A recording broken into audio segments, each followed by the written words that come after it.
even made, they barely made a $75 return, but in their eyes, like, yay, I don't owe. Okay, well, clearly, if they made $50,000 a year, they can obviously afford your tax prep fee. So, therefore, in that case, you may keep your fee normal to whatever your base fee is for that tax situation, or however you have that set up for your office. But those are instances where you could collect payment up front, and that could be done whatever payment platform you use as a preference. We have people that use Zelle, Venmo, Cash App, Apple Pay, a number of different PayPal. And There's several options, or even if it was somebody that you happen to do taxes for in person where they paid you in cash, those could be options where your return would be paid for up front, or you collect payment up front. I'm sorry. it would need to be paid before the return is transmitted. Yes.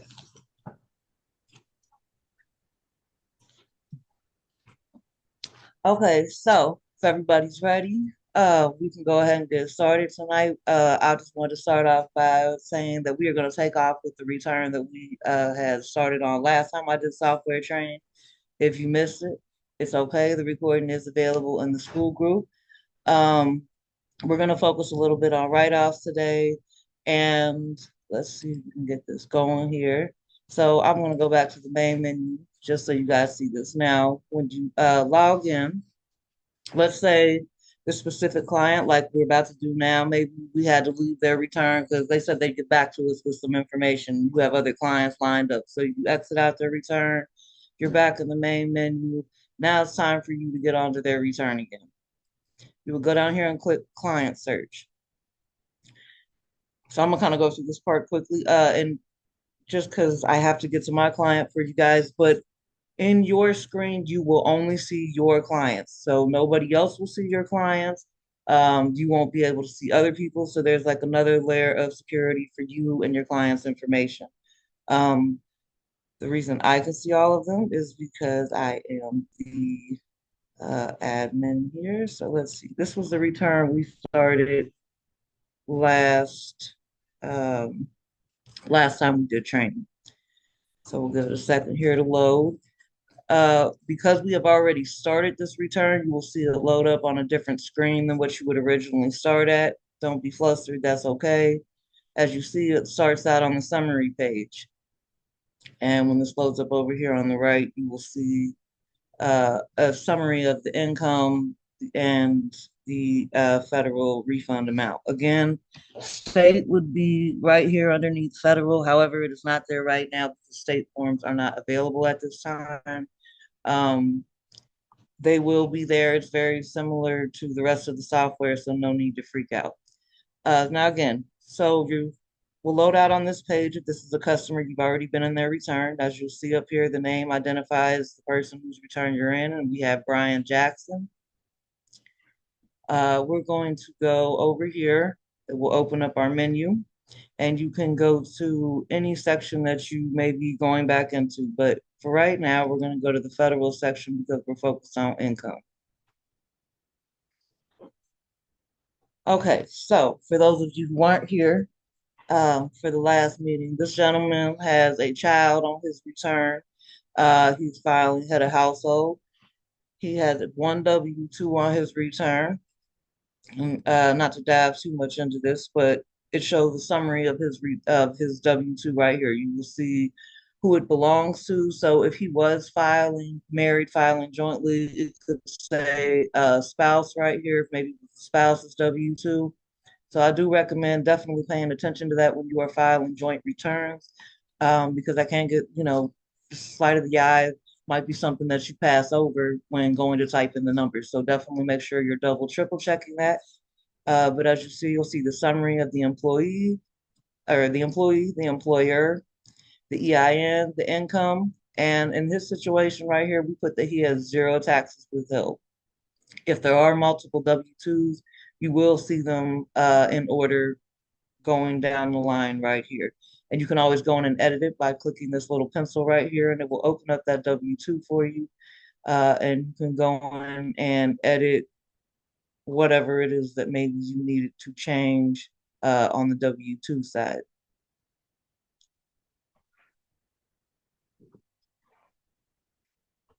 So just kind of going down to the bottom of this for you guys, get out of the W-2. To show you kind of like a cool thing right here. If you know you're going to enter another W-2, you can click save and enter another, and it will automatically open up an additional W-2 for you. Blank, clean slate for you to start typing in EIN and the rest of the employer information and obviously their tax number. So we're gonna get out of this because I'm not typing in one. All right. If you guys remember, this gentleman did DoorDash. So he was provided a 1099 NEC, which is for non-employee compensation for his work that he did for DoorDash. Uh, when you would click that line in the income section, it would pop up. There obviously wouldn't be one right here if it's a fresh return. You would click add a 1099.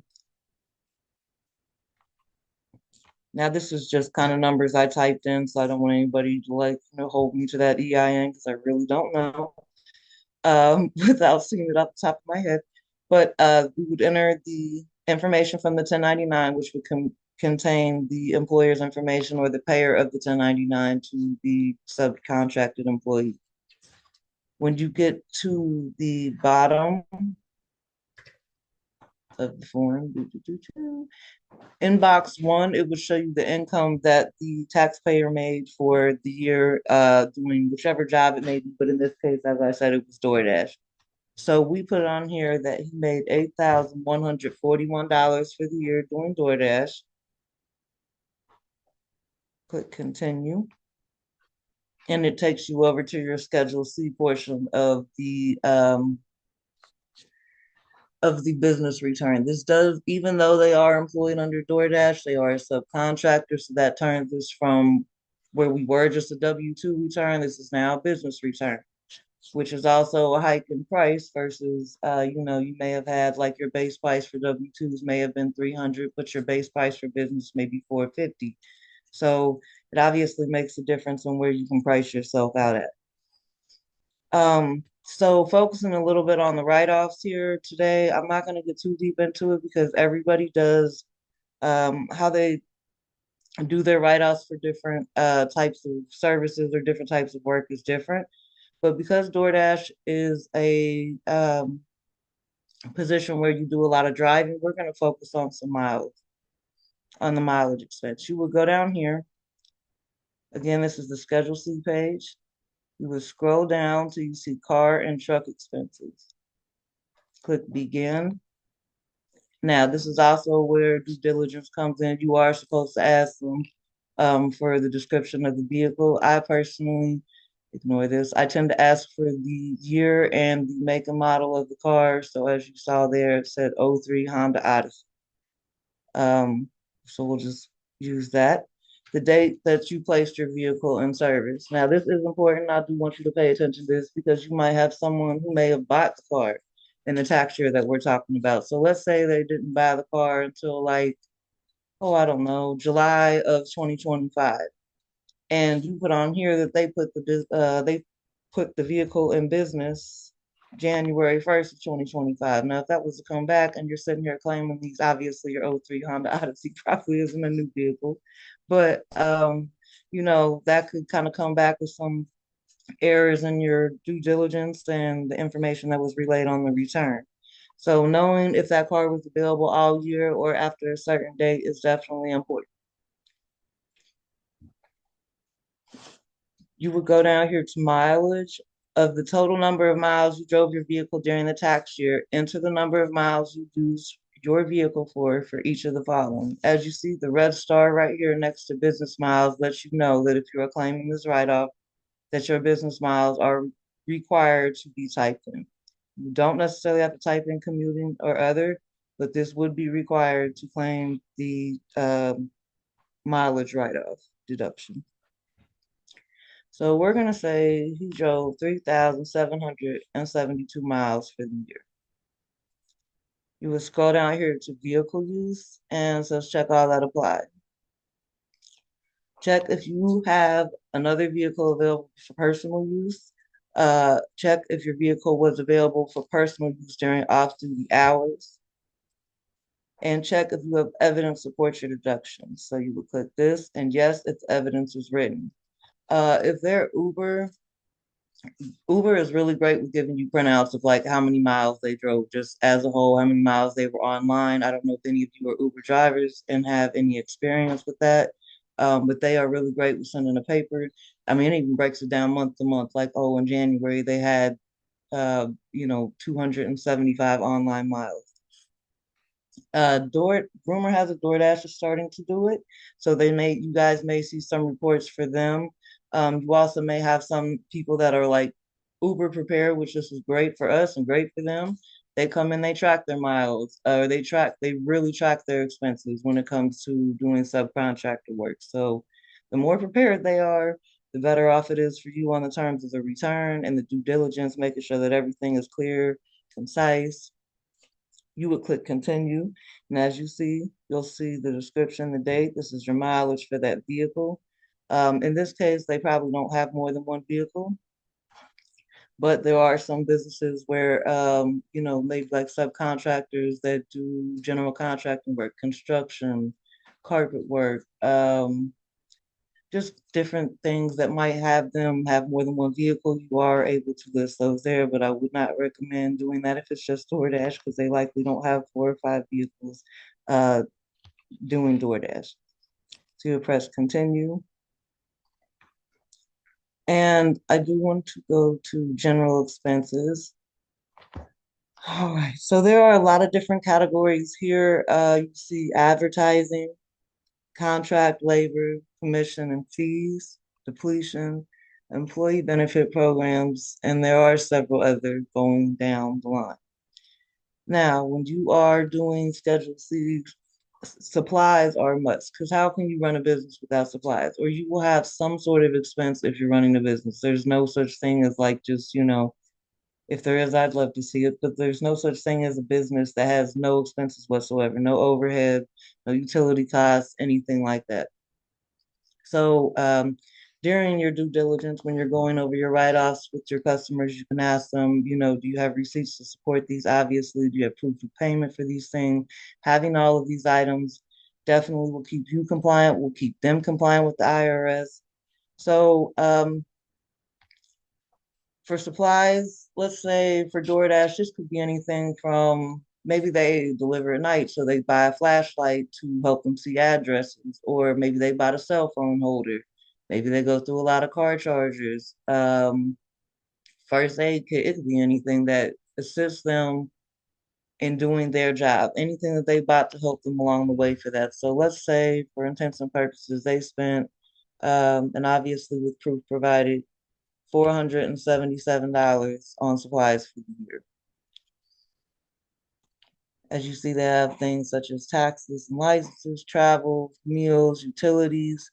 Now, I do want to let you guys know that when you do take a mileage expense for a business, there are certain expenses that you are no longer allowed to deduct. Maintenance on the vehicle, gas expenses, etc. Those things are not allowed to be deducted when you are using a mileage expense.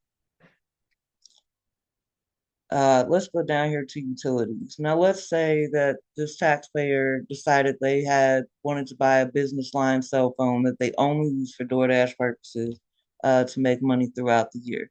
And they told you that their cell phone bill was $100 a month. Times 12, that would give you obviously $1,200. So you would know that they spent 1,200 on their cell phone that is solely a business line, so that can be claimed to its entirety. You would go down here and press continue. And I don't know if anybody paid attention in the beginning and saw our starter AGI, what the income was before we started doing this. I'm waiting on it to load. I'm sorry it's taking so long, guys.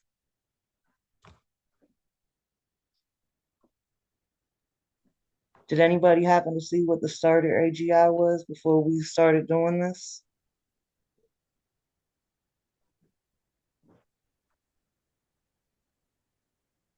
Did not. I just had a quick question for you. Can you deduct gas, money that you pay for gas, or once you do mileage, that's it, it's done with the vehicle or something? Essentially, in terms of the vehicle, when you are claiming the mileage, there are several things: maintenance, gas, the payments. Like there's certain things that you cannot deduct when you are doing mileage. If you are not doing mileage, however, you could go after gas. You could go after just general maintenance they may have done on the car to keep their car up to date. Well, not up to date, but up on maintenance so that they can get their job done efficiently. So that could be oil changes. Maybe they got new tires. Maybe they needed windshield wipers. Um, just different maintenance that they may have done. But again, if you did mileage, those types of things, you are not able to write that off. I got a question. Yes. Would it be better to do the mileage, or would you weigh out both options to see if they would get more with just doing the mileage, or they would get more doing the gas and the maintenance and all of I will tell that? you that's really dependent on the specific. Okay, well, that's really dependent on how much they made and how much of the write-offs. Like, I want to say that kind of goes with a lot of things behind it because maybe, for example, that person or the type of job that they had, maybe they don't drive very much. But Mm-hmm. maybe on the expense side, they were able to write off things such as their car payment that they had to make every month all year, their insurance, their cell phone. Maybe they work from home as well, so they're writing off portions of their utilities, which could be light, electricity, water, if they use it for their specialty Wi-Fi, just different types of communication forms that they may use for their business. So, I mean, it kind of really just depends what they do. Uber people, great people to go after for the mileage because they usually clock quite a high number of them throughout the year. And it kind of saves you some time too. It really does. It's a lot quicker than sitting there breaking down expenses. It can take some time to get expenses out of people and then having them provide proof for these things. And, because expenses can also get kind of high up in the number depending on the type of profession we're talking about. So, it can take time to do that part. Mileage can make it a little bit easier. But always, if you use this, you always have to make sure that there's proof of it. You can't just be like, oh, they said they drove however many miles, like, or make it make sense too. Like, certain things, mileage kind of wouldn't really apply to as much. You wouldn't expect to see it as much as a write-off in certain um, fields. I'm trying to think of one, can't think of one off the top of my head.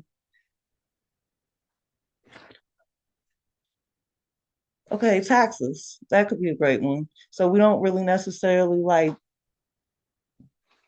you may travel some, but you might not clock a lot of miles for the year. While for tax people, we may clock a lot of or clock a lot of expenses on like devices that we may use, advertising, tax classes that you may pay for, continued education that you take over time, the PTIN. There's a number of different things. If you're doing it from home, you can write off all those different bills that you have, like that apply to your business. So, I mean, it just kind of depends on what type of profession we're talking about in that extent. So I did see some people, I think it was Roberto and Kyra. So the number was about 31,000. I actually was really proud and shocked that y'all hit that on the nose. Let me see. Yep, Kyra, 30,000. Into, okay. Now, as you see right now, the AGI now says 27,270. So essentially, when we put in the expenses for the mileage, or when we put in the mileage, and we put in the expenses for the business line and the supplies that they bought, those expenses take away from your overall income amount. And it also, in this turn, it did provide him somewhat of a raise for his refund. Now, that will not apply in every situation. You might find somebody who owes, maybe just based on the numbers they had originally, they owe, $10,000. And here you have put in some of their expenses. Now, maybe they only owe $7,000. So you will see a difference in the situation when adding these. You will click continue and you finish out your Schedule C there, and it takes you back to your income side. Was there any, I can't see the chat. Was there any questions that anybody had? Let me see. As far as that part before I move on to the end of the next section of the software? Candace had just put the, hold the questions to the end. Okay, perfect, perfect. All right, so we're done with the income section on this side. So we're gonna scoot through here. Now you can press continue and it will walk you to the next section of the return. In this case, we have already done the gentleman's deduction, so we are going to scoot. I want to go straight to earned income credit right here. Now this will pop up when you're going through a return. If you did not make it to the step and you have to leave the return for whatever reason and go back in later, please make sure that you go to the step because the return will get sent right back to you from your compliance team, letting you know that this is not complete. If you didn't put in your notes, it will get sent back. And we'll do more on those notes in a moment. So as you see here, we had already answered these questions last time. If you do not answer these questions correctly, it will kick an error through. If you guys have been taking the time to do some of those practice returns, you guys have probably came across these questions already. So as you see right here, in addition to your notes from the interview, list the documents, if any, that you relied on. I would highly recommend you putting your notes in this area. This is what we came up with for our due diligence notes for what we provided by this taxpayer. It says taxpayer was interviewed on 11/18/2025. He provided dependent documentation of social security card and birth certificate. Taxpayer provided with a W-2 1099 NEC for DoorDash for the year 2025. Taxpayer provided a copy of their utility bill for HOH requirements. He also provided an unexpired state ID. Now that is important. It does have to be a valid ID. We can't accept the paper, but we can accept an expired one. So it has to be valid. And also, as it says right here, HOH requirements, they have to show, if that's what they're claiming, they have to show something that claims that. And honestly, it shouldn't be hard for you to do. If that's what you're claiming, that you live there, you pay these bills, it should be no problem for you to come up with the utility bill, a lease, you know, anything, mortgage, anything that can show that you are head of household at that address will be sufficient for that credit. All right.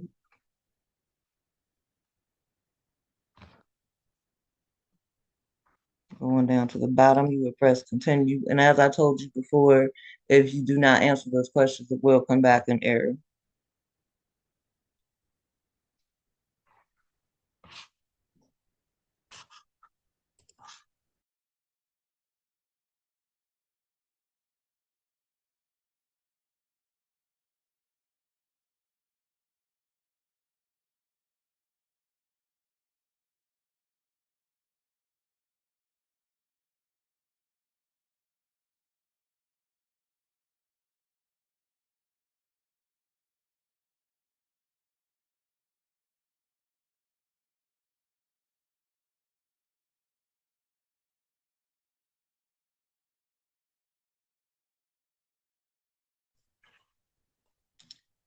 All right, going back, I want you guys to see right here where it says EIC due diligence notes. Right here, you would click add notes.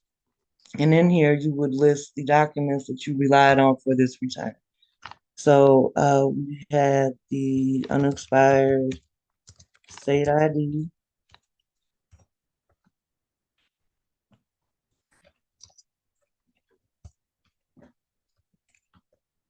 birth certificate, social security cards. Excuse me, just typing. It's not my friend today. Social security cards, W-2, 1099 NEC,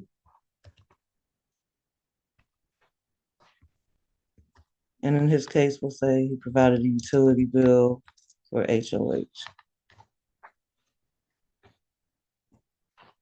All right, you can click continue. And those notes will save, as you can see, it's all green. So that'll let you know that you put it in there. Pressing continue.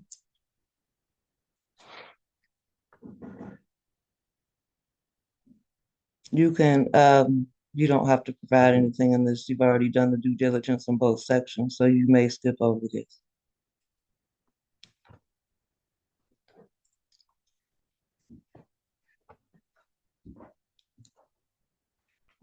Now, normally you would go to the summary page, and if you had any errors, it would show you at that time, just after the summary page. Because we have already been in this return, it is taking us straight over to the return detail. This is the final steps of the return. As you see right here, it lets you know the federal refund amount, and there would be an additional section down here for state. In every case, whether there's a refund or not, it will show that. So right here, you have this drop down list. And so for everybody that was wondering about those advances and bank products, I promise you when I told you it's super easy, this is exactly what I mean. All right, so let's start with advances. Right here, where it says refund, advantage, advance, these three options are the only three options that apply to an advance. The check one, stay away from that. The card option is there, but I will say this. If you are not local to the tax office you work under, that's a little bit more tricky of a situation to deal with versus if they live local to your city and you have card stock, they can just come pick that card up. So in this case, you would select refund, advantage, advance with direct deposit. As you see down here, you are met with another box that says refund, advantage, advance. You click that and you are provided with two options: no finance charge up to $1,000 with finance charge up to $7,000. Now the amount is supposed to say 7,500, but I believe they just haven't updated that for the year at the moment, but you should see it by January 2nd. So just to explain that a little bit, no finance charge up to $1,000.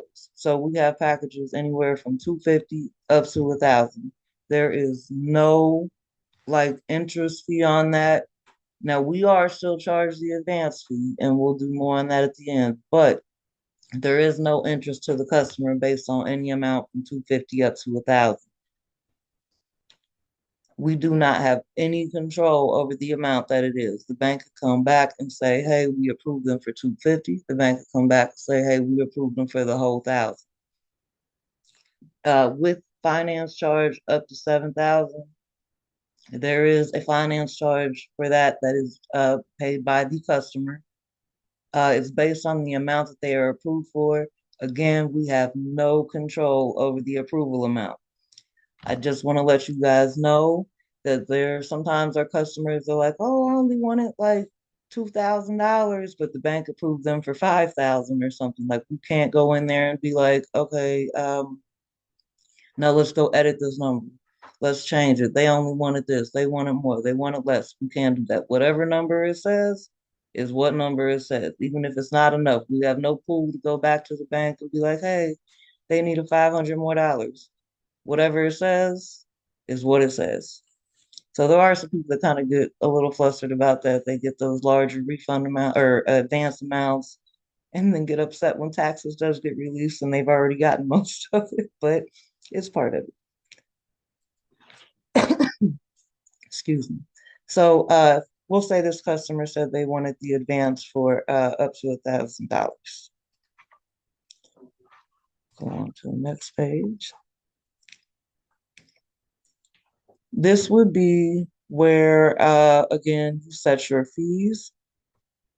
And in this case, again, we said it's a business return. Now, I know there's a lot of people that had questions about how to price that or how to price their services. There is a module inside the school group that also breaks down suggested pricing for you. You are able to go a little above that, below that. That's entirely up to you. Those are your earnings, not ours. So that's up to you. In my case, I would say this return was rather easy, and the client was fairly straightforward with information. There was no delay. He provided everything we needed up front, so I'm gonna keep him at my base fee of $450. I base my fees on the amount of work required and the type of return files. You cannot base your fees on how small or large the person's refund is. Now, I can say you might provide them a discount from your normal fee if their refund's smaller or they owe, that's entirely up to you. But you can't say like, ooh, he's getting 5,000, he can afford to pay an extra 200. You cannot do that. All right, so right here, Audit Maintenance Pro, I just want to point this out. I'm going to take this off, but just to show you, this is paid for by the client. This would have been, if they chose to add this, this is added to their overall fees that they will see at the end here. And you will click continue. Which I'm not really stuck on that page. Here we go.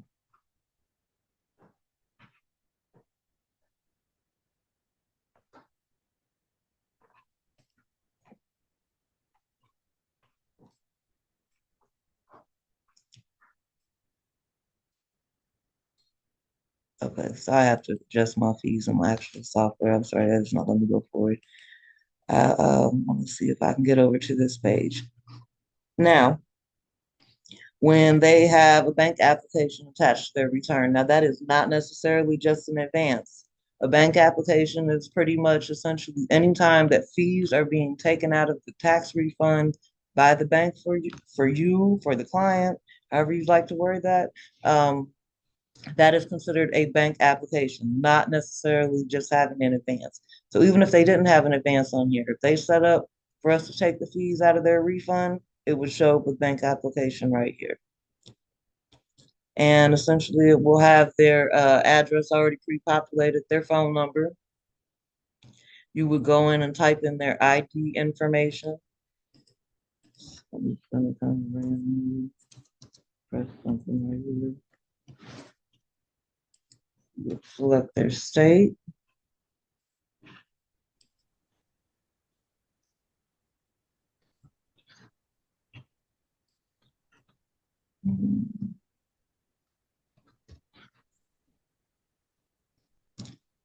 All right, this should already be, because you probably already crossed this part in the beginning of your term. So it should say citizen in the United States of America. That should already be pre-populated. Do you have a 7216 bank consent to disclosure of tax return information signed by the taxpayers? This will be signed in the whole process of them reviewing their information, providing their signature. They are provided with the necessary forms, and they will have everything in one place. They can sign that. If your client would like to receive a text message when bank funding occurs, you can select yes, and then it will ask for the phone number.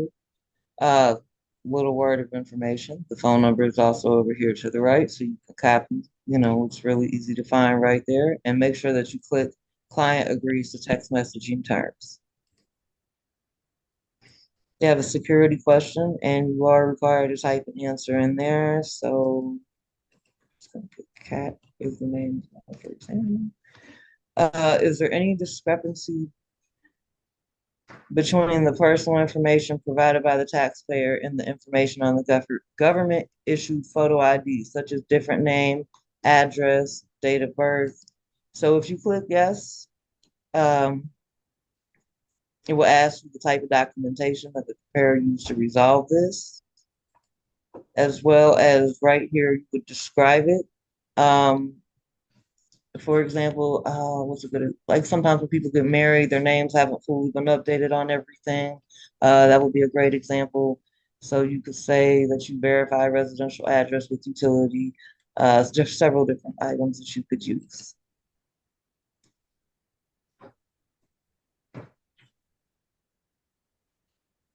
Oh, sorry. Sorry.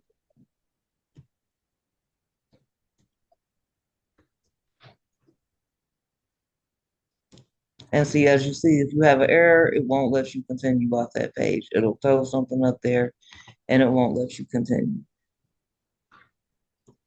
It's like right here, it's letting us know e-file is not currently available, but we're not filing today, so we don't have to worry about that.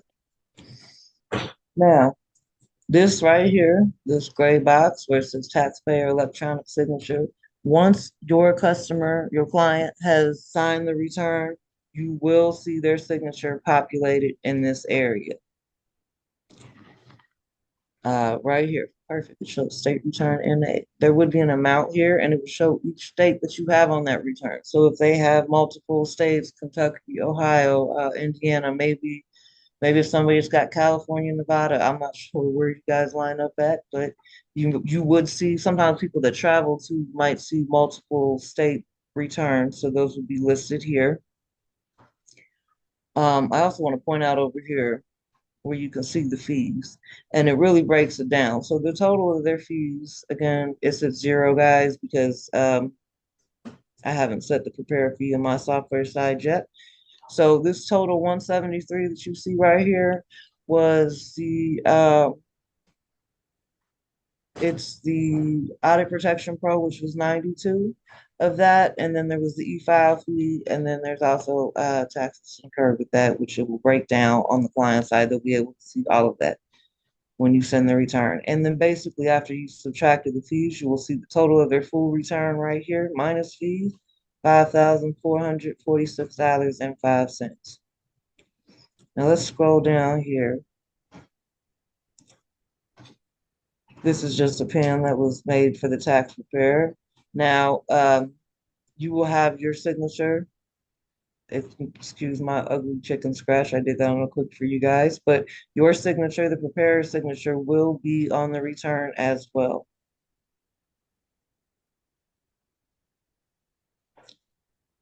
Now, if you'd like to print their documents, which you may or may not be doing that for your clients at the time, or if you're in office, obviously, like that would send it straight to a printer for you and you can print them out a copy.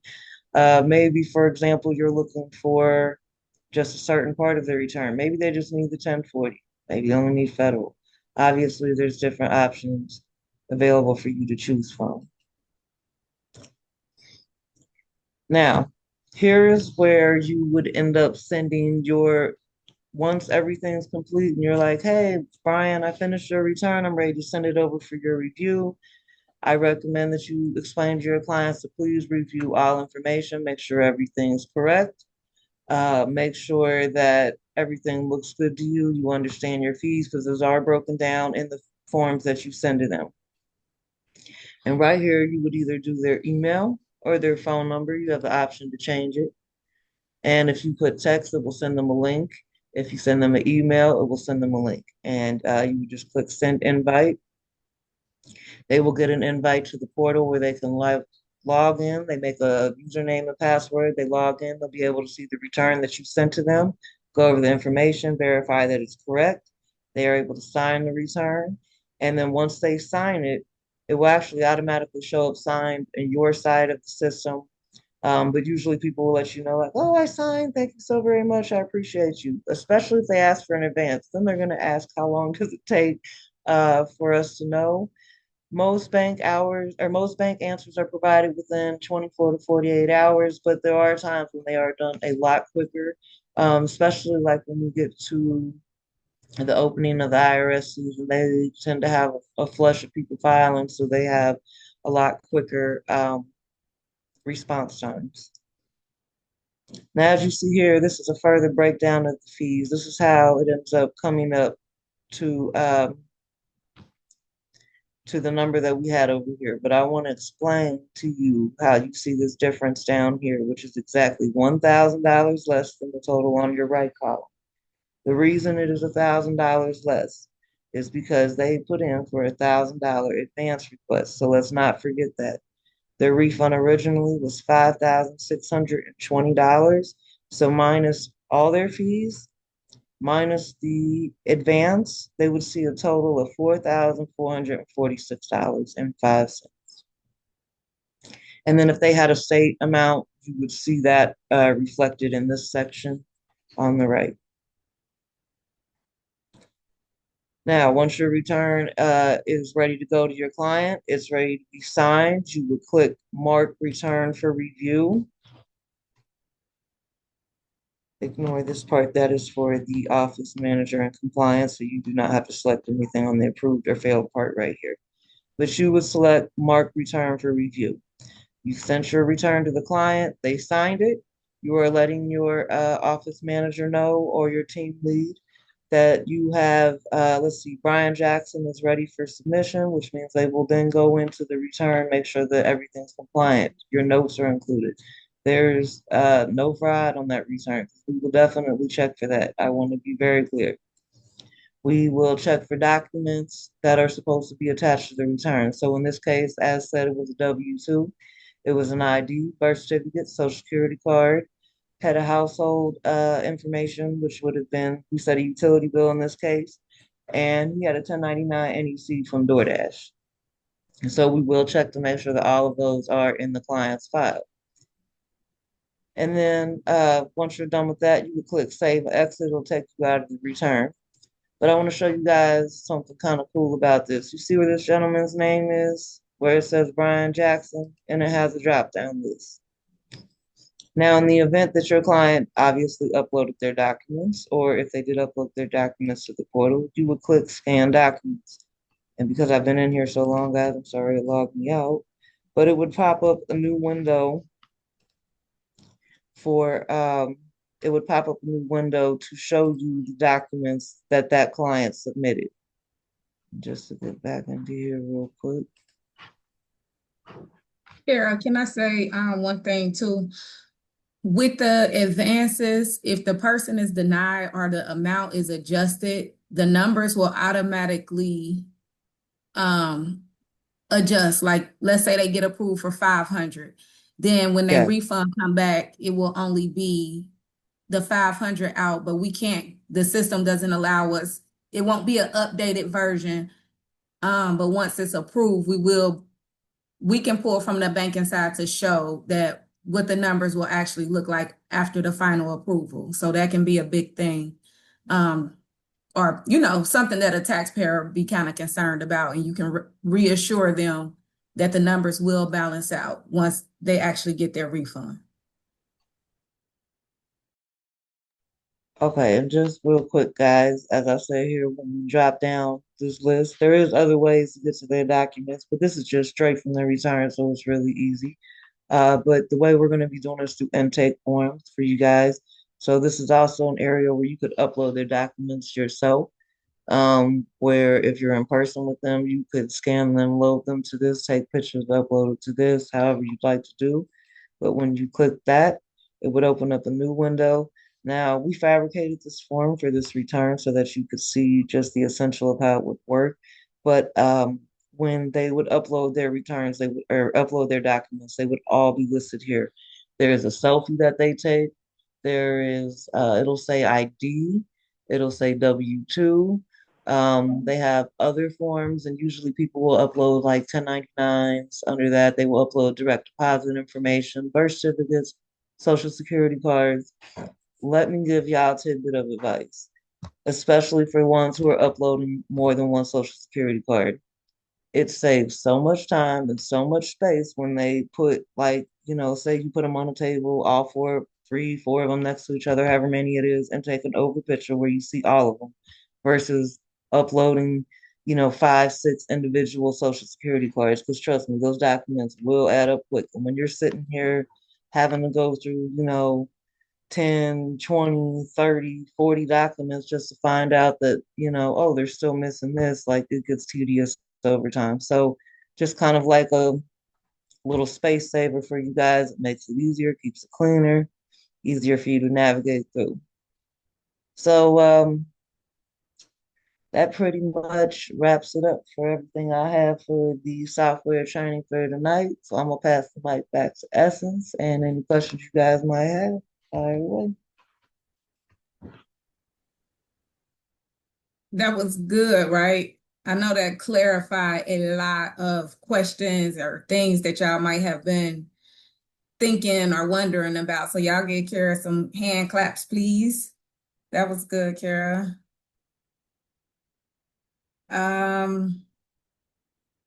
So before we wrap up, do we have any questions? Any questions for tonight? Lots of claps and hearts. I have one question. So say a person, okay, so like it's December, say a person moved next week. Would they use their new address or their address that they stayed at the whole year? They will always use the current mailing address because if the IRS needed to mail them anything based off of the return, they're going to send it to the address that's on the tax return. Okay, cool. I just wanted to verify. Perfect. I want to All right, say, my question is that when Kara was doing that and she had all of those other little fees on the side, what are those fees? Are those fees are actually will those actually be charged to the customer? I'm not understanding that part right in there. Do you know what I'm talking about, Kara, when you had all of those other little I do. I'm about to transaction bring it back up fees? for you real quick. But as I'm bringing it back up, I did just want to say this too, guys. The software loves to pre-populate an address off an ID, so definitely confirm the address that you have. That is usually one of the first couple questions I ask my person when typing it in. So I will go to the fees in 1 second. I just wanted to show this real quick. Um, if it will load. I think I put like 123 in the street, but I just want to double check before I say it wrong. Okay, so when I'm on the first page and I'm typing in, their address, which like I said, usually pre-populated, but when I'm typing that in, I'll usually come to them and be like, hey, just to confirm, you still at ABC Street? And they'll be like, yes or no, or sometimes they'll be like, oh no, that's my mom's house. I just sent my mail there. Okay, well, you can't claim head of household using your mom's address, but providing your light bill for your house. You know what I mean? So you got to make sure everything lines up. Um, but let me get up out of this form and I want to go to those fees. So the fees that you are speaking of, those are all fees on the client. Um, as similar to TurboTax, to pretty much any other tax company that's out there, when you elect to have the tax prep fees, however much that fee may be, when you elect to have that taken out of your return, there is other fees that go along with it. Those fees do not come to us. They do not go to you. They go to in any tax service, they go to the third party bank for them providing their services for, you know, withdrawing the tax prep fees, for providing the advance, and whether or not they have an advance, obviously. For that reason, that's what that would show.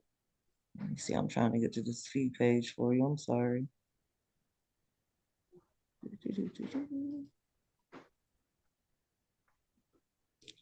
Okay, let's go down here to this breakdown. Okay, the bank fee. That is the fee for basically electing to now it would say tax preparer fee in here. So let's say like, I'll charge them $300. That would be that would be where you would see that reflected. Now, right here, the service bureau fee, that is Sweet Revenue is our service bureau. Now, any time that you work under a tax office, there's always a service bureau above that. They are the software company. Basically, for us using their software, that is a percentage, well, not a percentage, a fee that they get on each return that is submitted. That is paid by the client. That is not paid by you. When they are paying for their fees, or when they are paying for their tax prep fees out of their return, these are fees that will be attached to it. Same with software transmission fee, same with software technology fee. Uh, the audit maintenance pro is actually optional. That is, if they would like to add that, that's an extra layer of protection in the event that they may be audited. So that does not have to be included. But that's why it is And there right now. recommended for people that have a Schedule C because they are Schedule C and head of household is most likely to be audited. Yes. Okay, so you're saying that if you were charging a client $300, we have to let them know that it would be $300 plus those additional fees. Is that correct? That if they are electing to have it taken out of their return, that is correct. Now, when you send over their return for them to review and sign, all of this is broken down for them. It's actually broken down a lot more than what you see on the screen in front of you. This is just kind of like an easy breakdown for us to go by. And if like the person was in front of you, you could turn the computer around and you can show them this. But yes, this is all broken down to them. But I'm going to tell you guys the truth. A lot of clients don't pay attention to that. That's why we stress them. Please review, Charlie, call your mama because I'm in class. take a chance to go over this information. Because you saying that you didn't know it when we provided it to you, you signed it, that's, no, I'm sorry, like, but we provided it to you. Plus, this is how you could catch any error that maybe your birthday was wrong, maybe, but you should be able to confirm anyways. There should be no wrong birthday because you're reading their birth certificate, you're reading their social. There should be little to no error on that return. Um, but yes, this is for them to confirm and to see everything. That's a chance for them to see the fees, to ask you about the fees. Obviously, you're right there talking to them, so you're able to break it down to them more clearly. But honestly, most of the customers do not pay attention to that and they ask about it later. And if you are facing a situation where the client does come back and ask you about it, we can provide a screenshot to you. We can provide them this screenshot, um, or uh, a screenshot of the computer screen, if you will, to show them the fees. And I'll always let my clients know if they ever had any question. I always let them know that these are in the forms that we sent them and ask for them to review and sign. Okay, so with that being said, so now if a client had like a small refund that was less than that, we could hold that until they actually paid us all and until they paid us in full, the whole thing. Would that be correct then too? We can hold it until we get the actual payment from them? So, okay, so if say the refund's smaller and it's not enough to cover your tax prep fee, and then in that case they would be required to pay up front, you wouldn't even submit the return until they pay you. Um, I mean, the return will still be left right here, ready to go, waiting for you to come back in and send them for the signature. But you would not submit the return without them paying you. Now, that's only in the event of, when it's not set up to come out of their refund. Now, when it's set up to come out of their refund, obviously it is submitted before payment, but it's coming out of their refund. So So is that their total with the fees that you put in there, like what you would charge them? my Like fees is actually that not amount down there? my fees actually not on here. That was zeroed out. These are the fees that they would be charged. Now, don't forget though, this man got a $1,000 refund advance. So if that wasn't there, this number would be obviously significantly higher. But the reason it's showing Right. that is because it's minus his advance. But the fees that you see for bank fees, service bureau fees, software transmission fee, software technology fee, those 4 fees will always be on any return that you put a bank product on.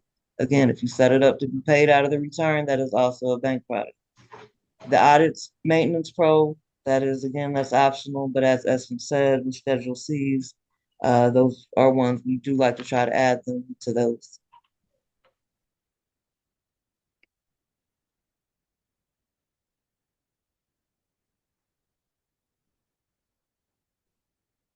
It was another question I had seen here. I was trying to find it. Faith asked about a contractor's vehicle expenses. If the company they're working with covers their mileage expenses, are they allowed to deduct anything for their vehicle? Sorry. So any fees that are reimbursed by an employer, of course, wouldn't be deductible. If they're using their personal vehicle, but they cover the oil changes, the maintenance and stuff for the vehicle, even though they're working for, this would have to be a 1099, then they could. Michelle said, do we have to charge them those fees or is it optional? So the fees, like Kara was saying, as long as if they're paying for their return, their tax prep fee from the refund, those fees apply. If they pay out of pocket, then they just pay straight whatever your prep fee is. There are no additional fees. Is that clear? So additional fees are only if they're paying from the refund, they pay out of pocket. There are no additional fees. That out of that list of fees that was there, the only fee that was optional was the audit maintenance.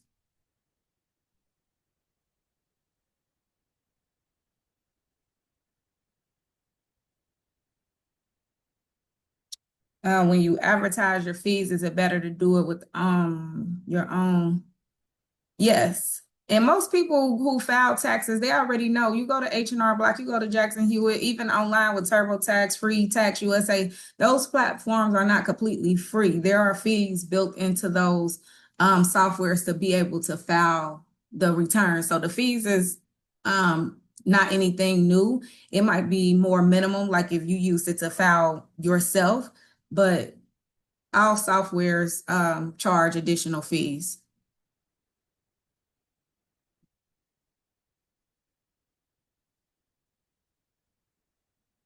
There is a joint return. If you're working on a joint return where the husband and the wife is on the same tax return, then the overall credits and everything apply to their situation. Does it say, do they both claim the dependent or only one? So yeah, if that is only one return. So all the kids will be on there.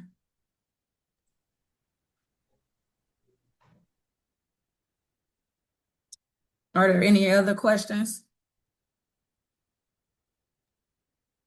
I got one more question. If a couple is married and the wife is like kind of nervous about her husband's taxes, um like if one of his jobs he don't pay any taxes out and he have to save for the end of the year, but they do have a child they claim, would it be better for her to claim separately or still with him? If they are married and they're together, they should file married filing jointly. Otherwise, they will file married filing separately, in which that's the one filing status that is almost like you are penalized for, because some credits that you are eligible to get under married filing jointly, the government disable you to have those credits. Okay. So yeah, you could prepare it both ways and see what's the best scenario, but normally going together is going to be best. And then don't forget there is an injured spouse form that can be filled out if she feels like it's going to be taken due to child support or something that went on with him before they got together. That is a such thing as well. So she can still get her portion of what would be refunded to her based on her numbers. Okay. Okay. You're welcome.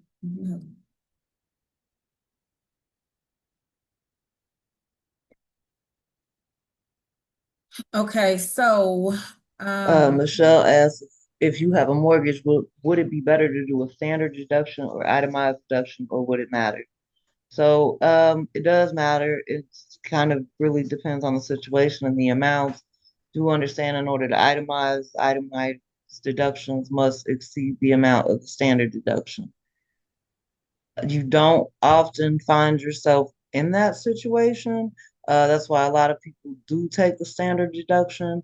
However, in the event that it would exceed that amount, then yes, you could itemize. So it does make a difference, but more so in the amount, obviously, that we're speaking on, because a lot of people, um, you usually won't find, people paying. I mean, they exist, but you won't find people that are getting, $100,000 mortgage slips for the year, $50,000 mortgage slips for the year or something. I mean, it varies, but it depends on the situation. So, if you plug in everything, the system is set up to take the greater of the two.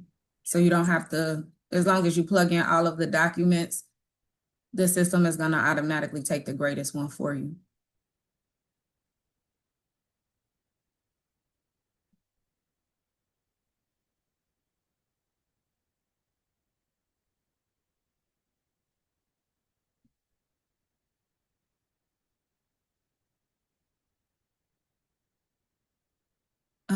Okay, look like y'all dropping some more questions.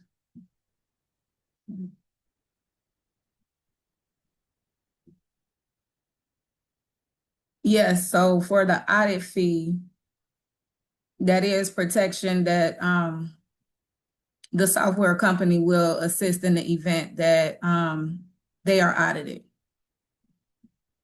It doesn't, if the return has to be amended based off of an error that they made, there may be an additional fee for that, but if they have questions, concerns, they need to get through, they don't know what to send in, whatever like that, they will be assisted. And she also asked that she has a client that mentioned that they want to do, her husband hasn't filed their taxes since 2021. You are able to do prior year returns as well. I'm gonna show you that real quick, but how to go back to a prior year. But I just wanted to throw in too, when you have customers who are doing multiple years at one time, you are able to throw all those fees together. So let's say you charge $300 for each year. You could charge them $900 on the current year, and that would cover, each one of those 3 years that you did, and they can take that out of the current return because you cannot attach fees to a prior year return. You also cannot attach fees to amended returns. So if it's somebody coming to you just for a prior year, collect that fee up front. When you're amending a return, you collect that fee up front. You cannot attach your fee to it. But just real quick, hold on, I'll show you. Did y'all understand what Kara was saying? Let me get out of this.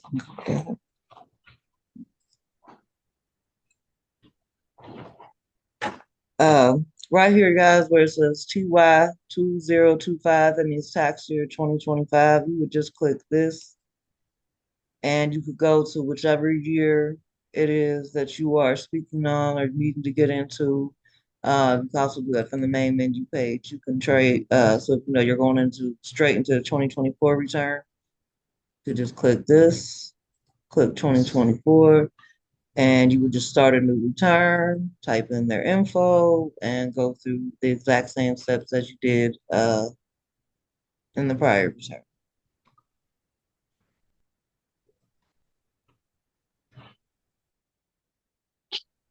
So I have a question. Yes. So you're saying with prior year returns that you could fill out or file it all and then just submit them all together? Is that what you're saying that you could do? Like e-file them all at the same time? Or is it still gonna be like a separate submission for each one? Is that what you're saying? I just need some clarity. It's a separate, so how she was just going back to the different years, you will still take all of those documents for that specific year and plug it in that year. Mm-hmm. But at the end, like if you are filing, let's say you filing 22, 20, no, 23, 24, and 25. Mm-hmm. So they are each separate returns, but when you get to the fee, because you can't be paid from a refund from a prior year, you would just charge your tax prep fee for all those years and pull it from their 2025 refund. Oh, I got you. Okay. I was just needing some clarity. No problem. So I had one more question. When Karen was typing in her fee amount, why was it popping up like that again? Like, do the fees already got to be inserted into the system for you to be able to charge them for that? When you get to the tax preparer fee, you are able to plug it in for yourself. The software is still being set up. She just don't, it's locked or blocked or something like that with her because the new software just really came out. So she just didn't lock it in, but that's the only reason. When you get ready to prepare it, you would just plug in what you want to charge and it will be listed in the back where we've seen those other fees. Hey, Essence, I have something else here. So, when you were doing the back taxes and you were going back those 3 years, now, if you had to go back to 2022 and 2021, those taxes would have to actually be mailed in, correct? You'd have to like print them out or something for the client and then they send them in themselves. Is that how that would work with those years before 2023? Yes, you're correct. They do have to be mailed and it's up to you. I use an online certified mail. So I'll offer to send it certified mail for the client at an additional cost. Because most of the time when they get the forms, they just don't know where to sign. You trying to tell them, you trying to help them. You can let them do it themselves. That's something that's just exclusively up to you, but you will still prepare it on the software and then, print it out or send it electronically or let them send it.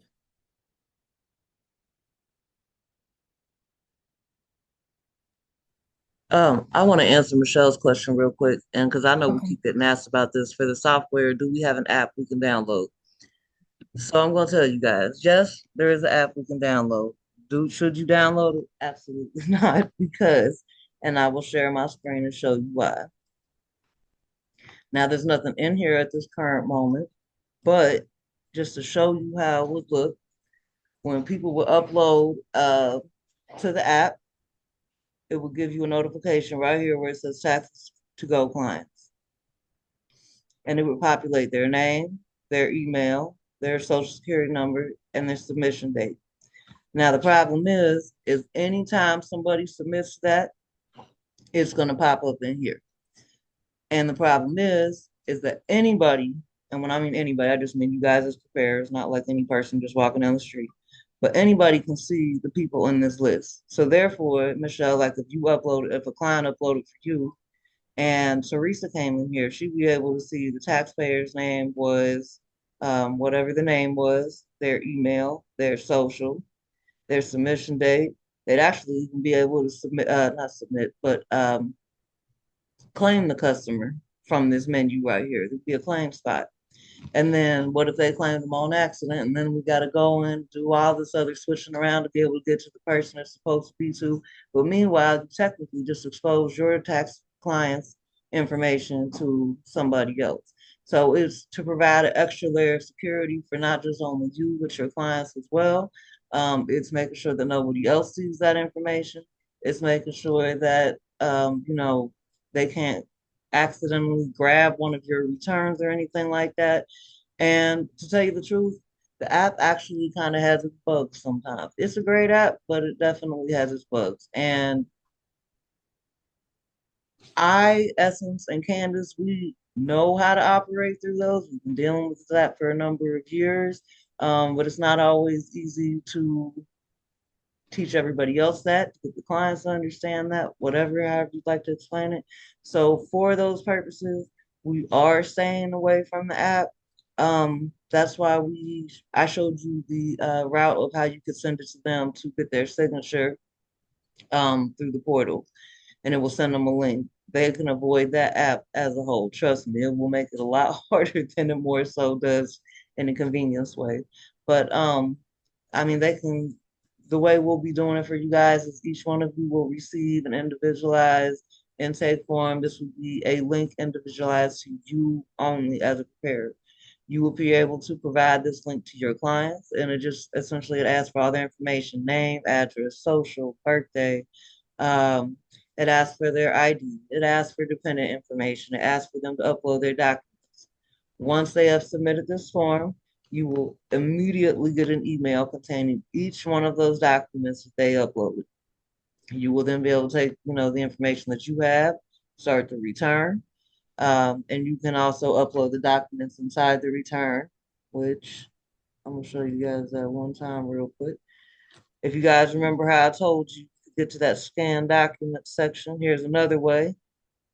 You will click scan documents and the new window will pop up. Those documents that you receive in that email, if you would like, and this is another layer for compliance for you. If you would like, you can take those same documents you receive in the email, click upload documents. It will take you right here, drop files to upload. You can click it, it will bring up your file box. And I'm just going to show you guys real quick, just to show you how it does. Click open, and as you'll see right here, it'll let you know that file is completely uploaded. Okay? And you want to make sure you click save uploaded documents. Now I'm not going to click that because it will save this to that file, and no, you cannot delete it. Also another layer of security. So, for everybody, what's uploaded is uploaded. You need to It's get in on the there. pot.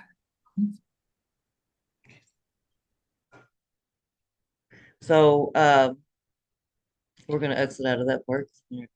We didn't upload anything, but just to give you guys an idea of, because we do get asked about the app a lot, and some of our preparers are actually prior clients of ours who have decided to take up tax preparation as a career. So some of them are familiar with the app. And I did just kind of want to make sure we address that because we did see you guys asking about it, and I didn't want you to think that we were ignoring you guys in any way. Thank you, Kara. So any more questions? I think that was really good tonight. Y'all had some really good questions too. Really good questions.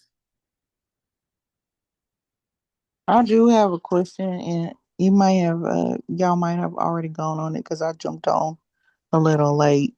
As far as virtual clients that you take. Now, what if some people that I know or have been dealing with, they are not really tech savvy. So, what would be the advice that you would give us in how to file their returns if they don't live locally and they're not able to sit in front of you? What advice would you give for those types of clients? So, well, mostly everybody I'm thinking will be doing a lot of virtual, but you still just have them send the information. If it's so you'll have the intake form and you send them the link, and then the intake form is gonna ask, them all the questions, the name, everything, the socials. It's also a place inside of the intake form for them to upload their documents. Then once you actually get the information and you review it, then you either jump on the phone or Zoom, however you want to do it, to now interview that client. You want to ask any questions that need clarity. It's if it's any additional documents that you need from them. Let's say they have a business and they uploaded like an Excel spreadsheet. You might want to gain clarity about how do they actually accept payments. What receipts or bank statements do they have to prove these expenses? So everything would just be over the phone, basically. Okay, that's all I want to know. And the intake forms are, like encrypted. So a lot of people want to make sure you have a secure way to receive their information. So you shouldn't just be having them send you screenshots in your phone, Facebook. Sometimes clients automatically just do stuff like that and we can't control that, but it's up to us. Most you want to use your intake form. Okay, thank you. You're welcome. Guys, we get ready. We have like 140 preparers to do it for. So we are making, this is a lot of links for us to make, but we are making the forms for you guys. So no worries. And then, as I said, the form will automatically, when someone fills your link out, it will be set up to where you will automatically get a email containing all those documents and the answers to their questions. So, if you guys have not provided the business email you guys are using for your tax prep services, I would definitely recommend you sending a text to your office manager with that email that you will be using. So that way, when they are in your individual form, making it and tying your email to it, they can make sure that the correct one you're using is attached to it. But you guys will be getting them soon. We just have a lot of forms to make. That's all.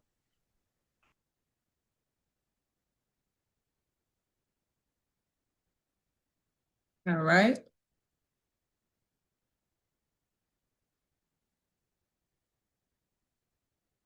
Is that all? All the questions? Kara, all from you?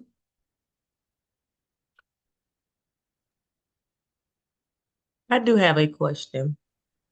I thank y'all for making the intake forms.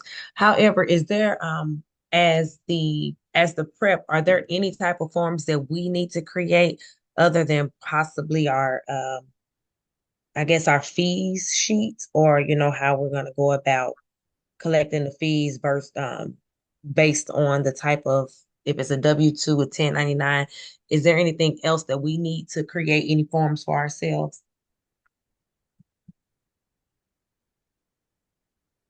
There are a number of different forms that like you just could have, and it's kind of based on experience, which forms you might want to use. Like you might want to have an additional, like a Schedule C form if a person has a business.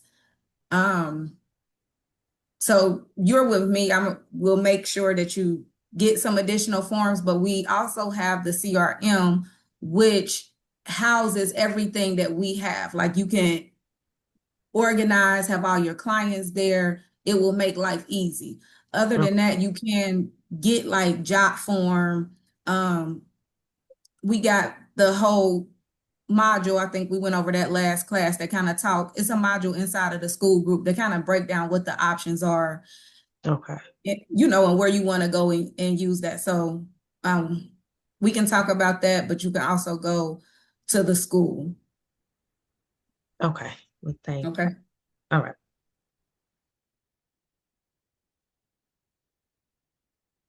I have, do we pick a business name?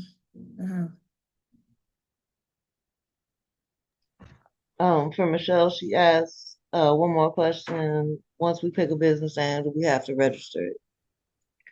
I would suggest that you do so because I would hate to see y'all be 2, 3 years out in this tax business advertising under whatever you may have named your business.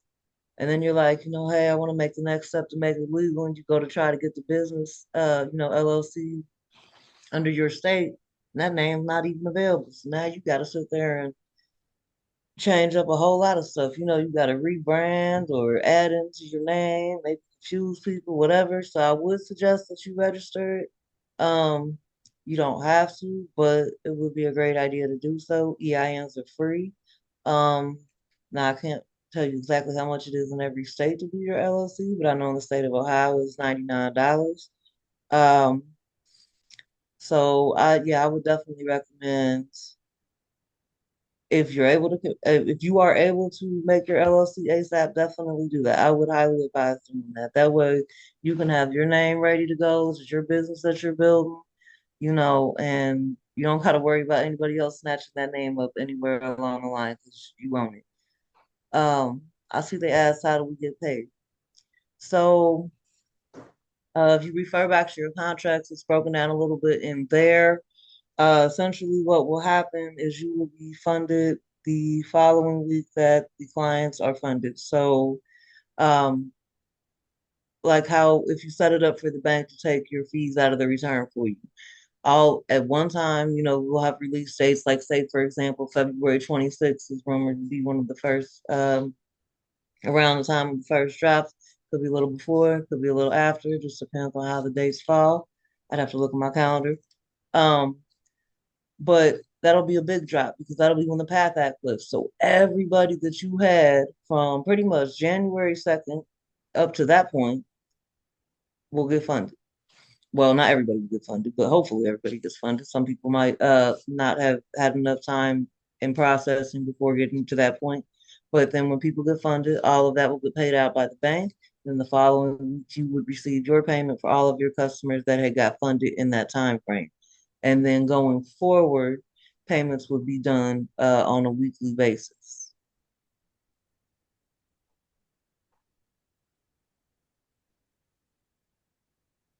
We'll be sending you, if you haven't already received one from your tax office, we will be sending you one out individually to collect your direct deposit information from each of you individually. So if there's anybody that has not provided that, don't worry, we'll get that around to you because that's one of the most important pieces of information we need from you. Otherwise, we can't get your money to you. So we'll make sure we get that from each and every one of you.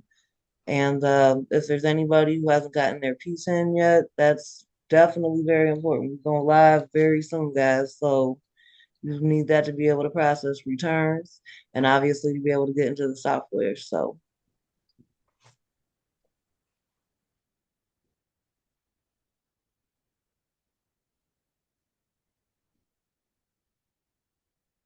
I'm just waiting. Y'all got any more questions? And on next Tuesday, we're gonna discuss adding credit repair as an option to your tax business. So I know we mentioned about that previously, but we didn't have a date set for the class. That will be next Tuesday. So make sure you are here if that is something of interest to you. So gonna be a nice credit repair goes really well with taxes. And it gives you the opportunity to upsell your clients, and it's also a marketing strategy. So you got multiple benefits if that is something that you're interested in.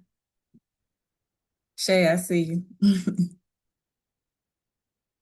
Yes, Michelle, I thought I tried to respond to you. Yes, whatever state you in, you will go to the Secretary of State and register your business, and there will be a fee based off of what that state charges.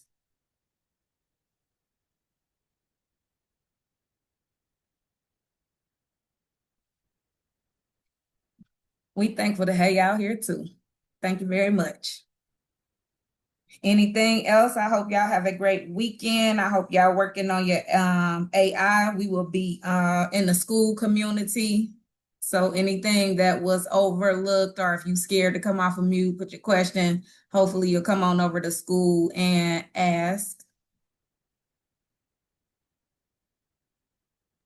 Hey, All Esther, right. real Yes. quick, I did not hear what you said about AI. What was that? My daughter was talking to me. It was something you said about the AI. Oh, just if you didn't attend like the live class, a lot of people have been getting into AI now since we've been getting going, and since we had that class, it was early on. So I was just telling people, as if now you're diving into it, go back and watch that course, because it's so much information in there that you probably didn't unpack if you weren't using AI at that time. She gave a lot of good information, like Oh, from just Miss for, Kendra. yeah. Oh, Did okay, you yeah. attend that Okay, good. class? Yes. Are you using AI currently to help you with your Oh, business? I'm most definitely on AI. I just was when you said that, I was thinking about like the computer generated picture type thing. That's what I was thinking. But oh yeah, I'm on AI, Chat GPT real bad. That's making Okay. all my posts and everything. Are you using it at all for photos yet? I tried it and it looks nothing like me. Okay, so make sure I'm gonna message you or message me so I can send you some sites or see what sites you're using. Okay, that sounds good. Thank you. You're welcome. All right, y'all. So this was definitely a great class, and how y'all had great questions. So that means y'all are tapped in, well trained, definitely equals well paid. And I know that Schedule C information was good. So give it up one more time for Kara. She did that, right? Did that. Did that, gear. All right, y'all. So everybody have a great weekend, and we will see y'all at school and see y'all on next Tuesday.